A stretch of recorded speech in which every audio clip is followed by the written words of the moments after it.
शादी को अभी 2 साल हो गए थे, लेकिन घर में इतना काम होता था कि गंगा परेशान हो चुकी थी। एक दिन गंगा अपनी सास से कहती है, माँ जी, घर में इतना काम होता है, मुझसे अकेली से अब है ना काम नहीं हो पाता। आप एक काम कीजिए, देवर जी की शादी कर दीजिए और जल्दी से देवरानी जी को लाइए, क्योंकि अब इतना सारा काम मुझसे तो नहीं होता। अगर आप यहाँ नहीं करेगी तो मैं मायके चले जाऊँगी, मुझसे यहाँ काम धाम नहीं होगा। अरे बहू, कैसी बातें कर रही है तू? अब घर का काम बहू नहीं करेगी तो कौन करेगा? भला ऐसा भी कभी होता है क्या कि बहुएं घर का काम नहीं करती? अरे माँ जी, बहुएं घर का काम करती है वो मुझे भी पता है, लेकिन आपको पता है कि घर में कितना काम होता है। एक तो दिन रात में पोछा लगाती हूँ, फिर घर का खाना बनाती हूँ, ऊपर से बाजार से भी सारा काम मैं ही करती हूँ। जैसे किराने का सामान हो गया, आपकी दवाइयाँ हो गई, जो भी कुछ होता है मेरे ऊपर ही होता है माँ जी। मुझे तो समझ ही नहीं आता, यहाँ पर पल पल किसी को चाय चाहिए होती है तो किसी को नाश्ता, किसी को क्या तो किसी को क्या। 6 बार तो दिन में सब नाश्ता करते। अब आप ही बताओ कि मैं अकेले घर का सारा काम कैसे करूँ? अरे बहू, अब ससुराल में तो ऐसा होता ही है, तू भी ना, तू मुझसे बोल दिया कर, मैं तेरी मदद करवा दिया करूँगी। लेकिन अनूप की शादी मैं अभी नहीं कर सकती, क्योंकि अनूप का तो तुम्हें पता ही है, शादी के नाम से तो उसे चिढ़ मचती है। जब भी उससे कहने जाती हूँ तो मना ही करता है। माँ जी, अनूप भैया की आप सुनोगे तो वो तो ज़िंदगी में शादी ही नहीं करेगी, तो इसका मतलब ये थोड़ी है कि सारा घर का भार मैं अकेली ही संभालूँ। आपको पता है ना माँ जी, घर में ऑलरेडी इतना काम होता है, आप तो मेरी फीलिंग से समझ सकती हो ना। बहू, मुझे वो तो पता है, लेकिन अब मैं भी क्या कर सकती हूँ? मेरी टांगें अब ना थक चुकी है। मैं जब भी मदद के लिए तेरे पास आती हूँ तो सच में मुझे ऐसा लगता है जैसे कि बीमार ही हो रही हूँ, इसीलिए मैं फिर वापस बैठ जाती हूँ। अब मैं क्या करूँ बहू? तेरी मदद थोड़ी बहुत करा दूंगी, लेकिन माँ जी मुझे आपसे मदद तो चाहिए भी नहीं, क्योंकि आप एक काम करने जाती हो तो 2 बढ़ा देती हो। अगर आप चाय बनाने जाओगी तो गैस चलाना भूल जाओगी और चाय ऐसी कैसी ही रखी रहेगी। मुझे आपका भी समझ नहीं आता, मुझे आपसे काम करवाना भी नहीं है। अब चाहे जो भी हो, देवरानी जी को ले आइए, वरना मैं अपने पीहर चली जाऊंगी। अगर आप पापा जी से बात नहीं कर रही हो तो सच में मैं अपने पीहर चली जाऊंगी। अच्छा ठीक है बहू, अगर तू कह रही है ना तो तेरे ससुर जी से बात कर लूँगी, वो अनूप को मना लेंगे। हाँ माँ जी, आपको करनी ही होगी पिताजी से बात। अब क्या था, उसकी सास उसके ससुर के पास जाती और कहती है, देखिए ना जी, हमारी बहू इतनी जिद कर रही है, कह रही है कि अनूप की शादी करवा दीजिए, वरना मैं अपने मायके चली जाऊंगी। मुझसे सारे घर का काम नहीं होता, इतना काम होता है तो। अरे बहू से कह दो ना, थोड़े ही दिन की तो बात है, हम अनूप की शादी करा ही देंगे। लेकिन वो नहीं मान रही, वो कह रही है कि मैं पीहर चली जाऊंगी और फिर नहीं आऊँगी। मुझे लगता है कि सच में हमें अनूप की शादी करा भी देनी चाहिए, क्योंकि सच में घर में काम ही इतना होता है। घर में 6-6 बार नाश्ता बनता है और पता नहीं कितनी बार तो चाय बन जाती है। ऊपर से घर में इतना पोछा होता है कि लगाने वाला एक तो थक ही जाए। बेचारी बहू करती ही है, लेकिन अब मैं उसकी तारीफ उसके मुंह पे तो नहीं कर सकती। हाँ, ये तो मैंने भी देखा है सुधा, काम तो वो बहुत ही करती है। मुझे लगता है कि हमें सच में अनूप की शादी करा देनी चाहिए। अनूप चाहे माने या ना माने, हाँ अनूप तो मना ही करेगा, लेकिन आपके आगे वो कुछ भी नहीं बोल पाएगा, क्योंकि आपकी तो हर एक बात मानता ही है ना वो। अगर मेरे सामने कुछ कहेगा ना तो आप बोल दोगे तो वहाँ मान ही जाएगा। हाँ सुधा, वो तो है, लेकिन पहले तुम बात करके देखो कि उसकी मर्ज़ी क्या है, क्योंकि उसकी मर्ज़ी के बिना भी शादी करना अच्छा तो नहीं होगा ना। अच्छा ठीक है, मैं रात को उससे बात कर लूँगी। जैसे ही अनूप आता है तो सुधा अनूप के पास जाती है।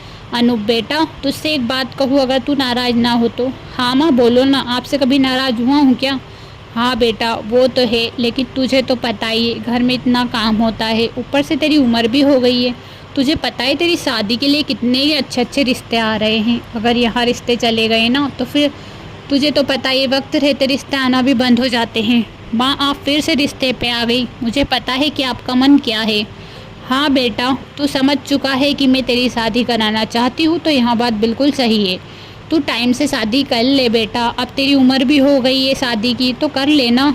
माँ, मुझे यहाँ कुछ झंझट नहीं चाहिए, आपको पता है ना, एक बार शादी हो जाती है तो फिर कितने झंझट होता है। और वैसे भी हमारी जॉइंट फैमिली है, इसमें लड़ाई झगड़े होंगे, मुझे यहाँ बिल्कुल भी अच्छा नहीं लगेगा। अरे कौन सा लड़ाई झगड़े की बात कर रहा है? क्या तेरी बहू से आते से ही लड़ूंगी क्या मम्मी? माँ, ऐसा कुछ भी नहीं, अगर आप नहीं लड़ोगी तो हो सकता है कि वहाँ लड़ लें। मुझे ना ये झेला नहीं जाएगा, अगर कोई लड़ेगा तो मैं किसी के मैटर में नहीं बोल पाऊँगा माँ, ना आपके ना उनके, इसीलिए मैं इस झंझट से दूर ही रहना चाहता हूँ। बेटा ऐसा कुछ भी नहीं होगा, हम नहीं लड़ेंगे। तो एक बार शादी तो कर ले। देखना तेरी भाभी अकेले ही सारे घर का काम संभालती है बेचारी, उससे भी नहीं होता। घर में कितना काम होता है, खाना भी कितना बनता है, तुझे तो पता ही है ना बेटा। हाँ माँ, वो तो मुझे पता है कि भाभी दिन भर काम में लगी रहती है, लेकिन इसका मतलब ये थोड़ी कि आप मेरी शादी करवा दोगे उसके लिए। बेटा आप कर भी लेगा तो कौन सी आफत आ जाएगी, कर लेना मेरी, सुन ले एक बार तो सुन ले। अच्छा माँ, अगर आप कह रही हो तो ठीक है, कर लेता हूँ। अनूप शादी के लिए राजी हो जाता है। ऐसे ही कुछ वक्त बाद अनूप की शादी हो जाती है और फिर गंगा की देवरानी आ जाती है। गंगा अपनी देवरानी को देखकर काफ़ी खुश थी। वहाँ मन ही मन सोचती है, अरे वाह, मेरी तो देवरानी जी आ गई है, अब तो मुझे काम करने की ज़रूरत भी नहीं पड़ेगी, सारा काम धंधा वही करेगी। कितना काम होता है घर में, मैं तो थक ही जाती हूँ। सुबह सुबह गंगा की देवरानी मीना उसके पास आती है। अरे भाभी, आप भी बता दो ना, इस घर के क्या नियम है, मुझे तो पता ही नहीं है। आपको तो पता है, आप इतने दिनों से जो रह रही हो। हाँ मीना, तेरा ही तो इंतज़ार कर रही थी कि कब तू आए और कब काम संभाले। तुझे पता है इस घर में इतना काम होता है ना कि तू भी करेगी ना तो कहेगी कि हाँ सच में इतना काम होता है। सच में दीदी, इतना काम होता है क्या? मुझे पहले से ही मत डराओ, वैसे भी मैंने अपने पीहर में कुछ काम ही नहीं किया है। अरे मैंने भी अपने पीहर में कौन सा काम किया था, लेकिन यहाँ आकर तो सब सीखी है ना। इस घर में इतना काम था कि एक महीने में तो मुझे ऐसा लगने लगा कि पता नहीं मैं कितने वर्षों से काम कर रही हूँ। सारा ही काम एक जल्दी में सीख गई। अरे भाभी, सच में इतना काम होता है क्या इस घर में? हाँ, तू करके तो देखना, तब पता लगेगा। भाभी बेचारी मीना को डरा देती है। मीना मन ही मन सोचती है, हे भगवान, अगर इतना काम रहा तो मैं अपना बिजनेस का क्या करूँगी। मेरा तो सपना था कि मैं बिजनेस करूँ, लेकिन इस घर में मुझे नहीं लगता कि पूरे हो पाएंगे सपने। ऐसे ही कुछ वक्त बीतता चला जाता है। मीना अकेले ही सारे घर का काम करती थी, लेकिन हाथ जरा सा भी गंगा नहीं बटाती थी। दरअसल गंगा की एक सहेली थी, वो पड़ोस की थी, जिसका नाम सविता था। सविता एक दिन गंगा के पास आती और कहती है, और गंगा, क्या हाल चाल है तेरे? बस मस्त है, तेरे क्या हाल चाल है तू बता। मेरे भी बढ़िया ही है। वैसे तेरी तो देवरानी आ गई, मौज हो गई तेरी तो। हाँ देवरानी तो आ गई, लेकिन तुझे तो पता ही है, देवरानी भी आ गई तो क्या हुआ, उसकी भी तो बेचारी की मदद करवानी ही पड़ती है। वहाँ अकेली भी थोड़ी काम कर सकती है इतना। अरे गंगा, कैसी बातें कर रही है? अब देवरानी ही सारा घर का काम संभालेगी। इतने दिनों से तो तू घर का काम संभाल ही रही थी ना, अब थोड़े दिनों तक उसे भी संभालने दे तो पता तो लगेगा कि घर का काम क्या होता है। मुझे वो तो पता है, लेकिन फिर भी घर में इतना काम होता है, मैं नहीं चाहती कि बेचारी वो भी परेशान हो जाए मेरी तरह। अरे अपनी देवरानी को सिर पर मत चढ़ा लेना। अगर तूने अपनी देवरानी को सिर पर चढ़ा लिया ना तो फिर वह सिर पर नाचेगी, किसी की नहीं सुनेगी। और तुझे तो पता ही है, वहाँ पढ़ी लिखी है, हो सकता है कि वहाँ नौकरी पर चली जाए और फिर पाछी तू नौकरानी हो जैसी घर पर काम ही करती रहे। ऐसा कुछ भी नहीं है, मेरी देवरानी मीना ऐसे बिल्कुल भी नहीं है। वहाँ तो मुझसे बड़े ही प्यार से रहती है, ऐसा कुछ भी नहीं है हमारे बीच। अरे तू जानती नहीं है आजकल की देवरानियों को कैसी होती, तुझे पता है ना, हमारे ही पड़ोस की रानी अपनी जेठानी से किस तरह से बर्ताव करती है। वहाँ उसे तो कुछ समझती ही नहीं है, और उसकी जेठानी कैसी रहती है जैसे खुद ही देवरानी हो। हाँ ये बात तो तू सही कह रही है। सविता गंगा के इतने कान भर देती है कि अब तो गंगा को एक ही चीज़ नज़र आती है, अब चाहे जो भी हो मुझे मीना को अपनी आवाज़ से दबा कर ही रखना होगा। अगर मैंने ऐसा नहीं किया तो हो भी सकता है कि वहाँ मेरे सिर पर नाचने लगे। अब गंगा अपनी देवरानी से ऐसा बर्ताव करती थी कि जब भी देवरानी कहती थी, भाभी वो क्या है ना, मेरी तबीयत आज ठीक नहीं है, मेरे सर में दर्द हो रहा है, मुझे लगता है कि मुझे हॉस्पिटल जाना चाहिए, आप लीजिए ना, मैं हॉस्पिटल से इलाज करवा लूँगी इतनी देर में। अरे हॉस्पिटल में इलाज करवाने जाएगी उससे पहले काम करके जा। तुझे तो पता ही है, इतने सालों से मैं घर का काम करती आई हूँ, मुझे भी बुखार आई है। मैंने तो कभी माँ जी से नहीं कहा कि माँ जी आप काम करो घर का और मैं इलाज करवाने जाती हूँ, और ऐसा ही है तो बाद में चली जाना। वैसे भी मुझसे अब घर का काम नहीं होता, कह दिया सो कह दिया। यहाँ कहकर गंगा वहाँ से चली जाती है। मीना बुखार की हालत में भी घर का काम करती है, लेकिन गंगा को दया नहीं आती। ऐसे ही हमेशा गंगा ऐसा ही बर्ताव करती थी कि खाना खा लेती थी और सारा काम बेचारी मीना ही किया करती थी। मीना की जरा सी भी गंगा को दया नहीं आती थी। यहाँ सारी चीज़ें उसकी सास सुधा देख रही थी। सुधा अपनी बड़ी बहू से कहती है, गंगा ये कैसा बर्ताव है? तुमने कहा था कि देवरानी लाओ, इसका मतलब ये थोड़ी है कि उसको नौकरानी ही बना दिया। सारा घर का काम वो अकेली कर रही है, उसके घर के काम में तो मदद करा दिया करो ना तुम। माँ जी आपको तो पता ही है, इतने सालों से घर का मैं काम करती आई हूँ, आपने आज तक मेरी तो दया नहीं ली, और अब अपनी छोटी बहू की आप इस तरह से दया ले रही हो। मैंने जब शादी की बोला था तो आपको तो मेरी दया आई नहीं थी, अब कर भी रही है तो क्या हो गया? इतने सालों तक मैंने भी तो किया ना, अब मैं नहीं कर सकती? अरे बहू वो बेचारी अभी उम्र में कम है, और घर में तू थोड़ी बहुत मदद करा देगी तो उसे भी थोड़ी राहत मिलेगी। सारा दिन वो काम में लगी रहती है। तेरी दया मैं लेती थी लेकिन तुझसे नहीं कहती थी। तुझे क्या पता? माँ जी वो तो मुझे सब पता है कि आपको मुझे कितनी दया आती थी और कितनी नहीं, मुझे सब पता है। और आपको अपनी छोटी बहू की दया लेने की कोई ज़रूरत नहीं है, क्योंकि मैं तो घर का काम करूँगी नहीं। अगर आपको इतनी ही दया आ रही तो आप खुद ही क्यों काम नहीं करा लेती? बहू तुझे पता है कि मैं तेरी सास हूँ और तुम मुझसे ऐसा बर्ताव नहीं कर सकती। माँ जी आपने कब मुझसे अच्छा बर्ताव किया है, तो मैं आपसे अच्छा बर्ताव करूँगी। मैं जा रही हूँ। यहाँ कहकर गंगा फिर वहाँ से चली जाती है। मीना बहुत ही समझदार थी, वहाँ अपनी सास से कहती है, माँ जी आप मत बोलिए ना दीदी से, वो पहले से ही इतना काम करती थी तो अब मैं कर लूँगी, मुझे इस चीज़ से कोई आफत नहीं है। अब क्या हो गया बेटा, तू बीमार थी लेकिन तेरी जेठानी ने तेरी इतनी सी भी मदद नहीं करवाई। मुझे तो ना अब शर्म आ रही है उसे अपनी बहू कहते हुए। पहले तो वहाँ ऐसी बिल्कुल नहीं थी, लेकिन अब तो उसका रंग रूप ही बदल गया है। हाँ माँ जी, शुरुआती दिनों में तो वो मुझे काम भी कराती थी और शुरुआती दिनों में मुझे बहन की तरह प्यार करती थी, लेकिन पता नहीं अब अचानक से ही 2-4 दिनों से उनका व्यवहार ही बदल गया है। वो तो पता नहीं मुझसे अच्छे से बात ही नहीं करती है, पता नहीं उन्हें क्या हो गया है। हाँ बहू मुझे भी नहीं पता, ऐसा रूप तो मैंने इसका कभी नहीं देखा, इतने सालों से आई है लेकिन पहली बार देख रही हूँ। हाँ माँ जी जो भी हो, लेकिन आप उनसे मत बोलिए, मुझे इससे कोई दिक्कत नहीं है कि मैं घर का काम करूँ। मीना घर का सारा काम कर लेती थी और गंगा अपने कमरे में ही बैठी रहती थी। एक दिन उसका पति कहता है, अरे गंगा दिन भर घर में ही रहती हो तुम और बेचारी मीना की मदद नहीं करवाती, थोड़ी बहुत मीना की मदद करवा लिया करो, क्या चला जाएगा तुम्हारा? अरे अब आप भी तरफदारी करने आ गई यहाँ पर? इतने दिनों से तो माँ जी ही कर रही थी, लेकिन आपको भी अब मीना की दया आ गई। इतने सालों से मैं काम कर रही थी तो घर का काम किसी को दिखाई नहीं दे रहा था, और अब मीना अकेली घर का काम कर रही तो सारे घर वालों को उसका काम दिखाई देने लगा है। आप सबको हो क्या गया है? अब ना मैं आराम कर रही हूँ ना तो ये सब आपको अच्छा नहीं लगता। पता नहीं क्यों किसी का तो पति दया लेता है, लेकिन आपको तो मैं काम करती हूँ वही अच्छा लगता है। मैं ये नहीं कह रहा गंगा, लेकिन मीना बीमार है और वो ऐसी हालत में भी वहाँ घर का काम कर रही है और तुम्हें दया भी नहीं आ रही। तुम जेठानी, उसका मतलब ये थोड़ी है कि उसे बेचारी को तुम नौकरानी ही बनाकर रख दो। नौकरानी तो इतने सालों से मैं ही थी, लेकिन किसी को दिखाई नहीं दिया। अब मीना कर रही है तो सबको ही दिखाई दे रहा है, माँ जी को भी, आपको भी और सबको ही। गंगा तुम कुछ ज़्यादा ही कर रही हो, ऐसा बर्ताव तुम्हारा अच्छा नहीं है, इससे घर बिगड़ भी सकता है। कल से अगर हम अलग अलग हो गई तो फिर तो तुम्हें घर का काम करना ही पड़ेगा ना। इससे अच्छा है कि तुम अभी ही मदद करवा लो। अरे क्या बात कर रहे हो, अगर अलग होंगे तो इसमें मीना की ही गलती होगी, मेरी गलती नहीं। क्योंकि मैं तो बोल ही नहीं रही, मैंने आज तक बोला है क्या कि हम अलग हो जाएं? वो तो मुझे पता है, लेकिन तुम्हारा जिस तरह बर्ताव है ना, एक दिन देख लेना अनूप तो अलग होकर ही रहेगा, क्योंकि अनूप अपनी बीवी को इस तरह से कब तक देखेगा? उसे तो दया आएगी ना उस पर। हाँ सच में देवर जी तो अच्छे हैं, जो उनकी बीवी की उन्हें दया तो आ रही है। एक आप हो कि आपको मेरी दया ही नहीं आती। तुमसे बात करने से तो कोई फ़ायदा ही नहीं है, मैं यहाँ से चला ही जाता हूँ। यहाँ कहकर उसका पति भी वहाँ से चला जाता है।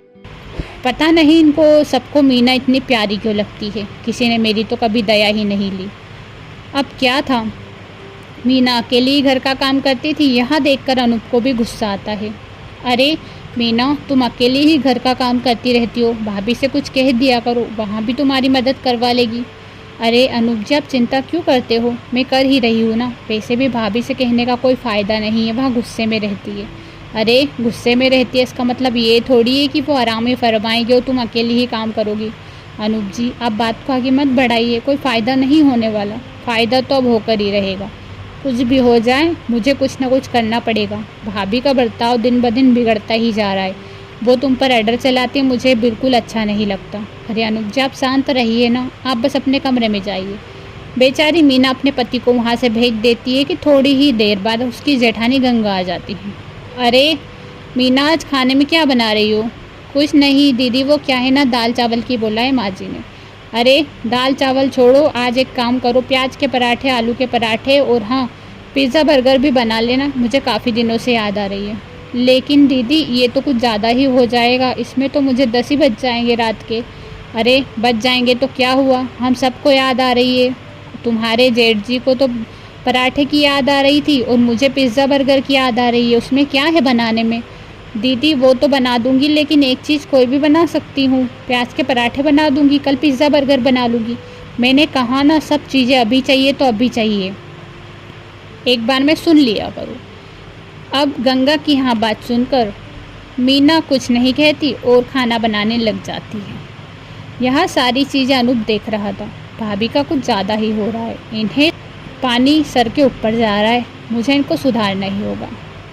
भाभी, आप मीना से इस तरह से बात नहीं कर सकती, वहाँ बीमार है, आपने उसकी ज़रा सी दया नहीं ली और आपको प्याज के पराठे, आलू के पराठे, पिज़्ज़ा बर्गर सब चाहिए। आपने कभी हमें तो खिलाया नहीं।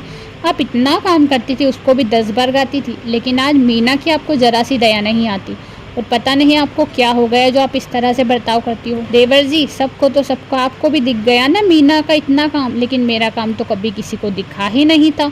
मैं तो पता नहीं इस घर की नौकरानी जो थी। भाभी ये बात नहीं है, सबको आपका काम दिखाई देता था, लेकिन उस वक्त घर में सिर्फ आपके अलावा काम करने वाला कोई था ही नहीं। लेकिन अब तो आप हो ना, आप फ्री रहती हो तो मीना की अगर मदद भी करवा लोगी तो क्या हो जाएगा। वैसे भी उसको बुखार है, अगर वहाँ अकेली रहती, वहाँ स्वस्थ रहती तो इससे हमें कोई दिक्कत नहीं थी, लेकिन उसकी हालत आप खुद देख सकते हो कि हालत कैसी है।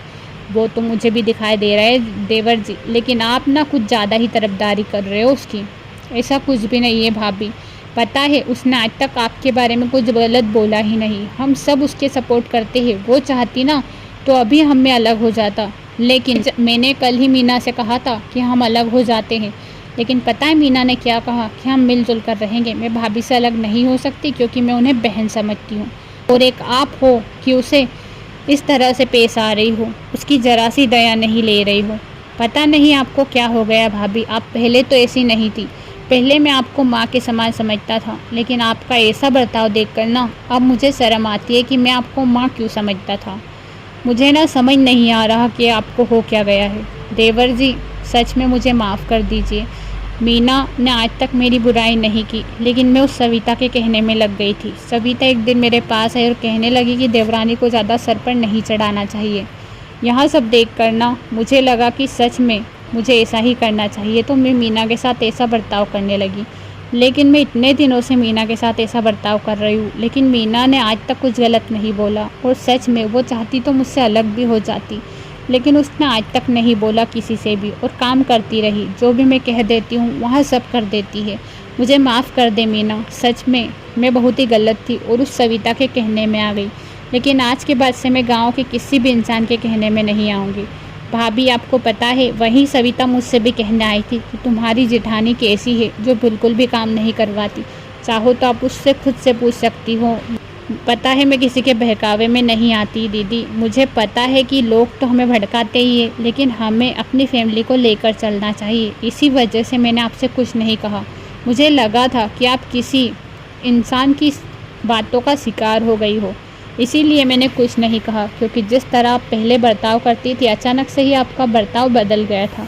कल मैं बाज़ार जा रही थी, तभी सविता ने मुझसे भी कहा था कि तेरी जेठानी कुछ नहीं करवाती, तू तो अलग हो जा। अलग रहेगी तो पति पत्नी दोनों का खाना बना लेना। सास तो वैसे भी बड़ी बहू के बंटवारे में ही आएगी, और ससुर अगर तेरे बंटवारे में भी आ गए तो वो क्या ही लेगा। यह कहकर सविता ने मुझसे अलग होने की राय दी थी, लेकिन पता है मैंने उससे क्या कहा कि मैं अलग नहीं हो सकती। वो मेरी दीदी है, वो मेरी बहन के समान है, और हम प्यार से ही रहेंगे। मैंने अभी तक उसका कहना नहीं माना, इसी वजह से वह आपके पास आती है और मेरी बुराई करती है। लेकिन दीदी, मुझे इससे कोई फ़र्क नहीं पड़ता, क्योंकि मुझे आप लोगों पर विश्वास है। आप मुझसे प्यार करते हो, बाहर से आप कैसा ही दिखाते हो, लेकिन अंदर से तो प्यार करते ही हो ना। मुझे माफ़ कर दे, सच में तू कितनी प्यारी है, और उन लोगों के कहने में मैंने तेरे साथ ऐसा बर्ताव किया। अब से तू घर का इतना काम बिल्कुल नहीं करेगी, हम आधा आधा काम करेंगे, और हाँ, ज़रूरत पड़ी ना तो मैं तुझे काम भी नहीं करने दूँगी। अरे दीदी, ये क्या बात कर रही हो? अब हम दोनों साथ में रहेंगे तो बराबर काम करेंगे ही ना। आप चिंता मत कीजिए, मैं आपके लिए अभी सब चीज़ें बना देती हूँ। नहीं नहीं, अब हम दोनों मिलकर ही बनाएंगे। हम प्याज के पराठे बना लेते हैं। और वैसे भी तू आराम कर ले, तुझे बुखार आ रही है ना। यहाँ सब देखकर सास भी खुश हो जाती है और देवर भी खुश हो जाता है और उसका पति भी खुश हो जाता है। अब कभी भी गंगा अपनी देवरानी से ऐसा बर्ताव नहीं करती, क्योंकि उसे समझ आ गया था, क्योंकि लोगों के बहकावे में आने से हमारा घर ही बिगड़ता है। इसलिए कभी भी लोगों के बहकावे में ना आए और अपने घर को संभाल कर चले।